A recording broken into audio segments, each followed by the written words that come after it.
من النهاردة لازم نحوش وش اللبن حبايبي او القشطة. بصوا النتيجة عاملة ازاي، نتيجة بجد مبهرة جدا. صباح الخير عليكم حبايبي، احلى متابعين في الدنيا. يوم جديد وفيديو جديد، يا رب يعجبكم. النهاردة عاوزين نعرف لو عندنا كمية قشطة كبيرة زي دي ممكن نعمل بيها ايه. احنا ممكن نعملها زبدة، وممكن نسيح الزبدة بعد كده ونعملها سمنة وتبقى احلى سمنة ممكن تاكليها. هنعمل ايه؟ واساسا مش هنرمي منها اي حاجه خالص، حتى اللبن اللي هو اللي باقي منها مش هنرميه برضو، وهقول لكم استخداماته بتكون ايه. هنمشي مع بعض خطوه خطوه، يلا بينا. اول حاجه هنعملها هستخدم المضرب الكهرباء ده. هستخدمه ان انا هضرب القشطه جامد جدا بحيث انها تفصل اللبن عن الزبده، وهنشوف مع بعض برضو ازاي. هنا بعد ما ضربناه بالمضرب، بصوا هو ايه اللي حصل. ابتدى اللبن يبقى تحت بالمنظر ده، وابتدت الزبدة عندي اهي تتشكل من فوق. هنعملها ازاي؟ يلا بينا مع بعض نشوف هنعملها ازاي. تعالوا بقى نشوف هنعمل ايه مع بعض.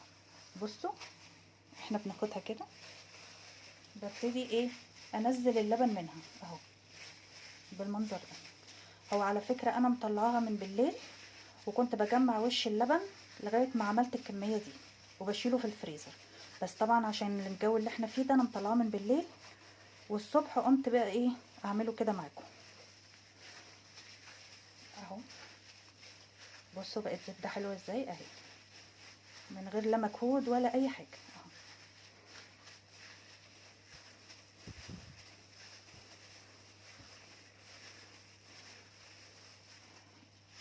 بس اتأكد بس ان اللبن كله نزل منها اهو.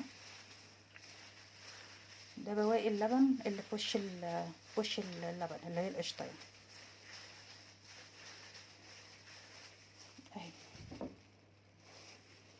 نعمل واحدة تانية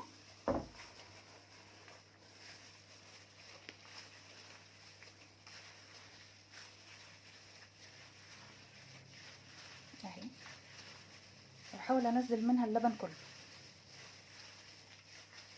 حابة بقى انت تستعمليها زبدة استعمليها، حابة تسيحي الزبدة دي وتعمليها سمنة بتطلع احلى سمنة بلدي ممكن تاكليها. هو بس الجلافز مش مساعد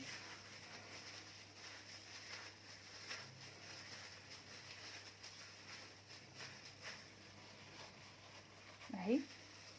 وممكن بقى الكور اللي انت عايزاها، الاشكال اللي انت عايزاها اعملي اللي انت عايزاه. بس اهو انا شلت منها كده اللبن كله اهو.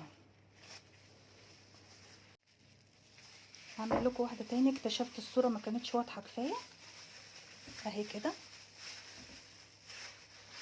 اهي. بنزل اللبن كله منها اعصريها قوي كده عشان لما تيجي تشتغلي بيها او تسيحيها تعمليها سمنه تاخدش وقت معاكي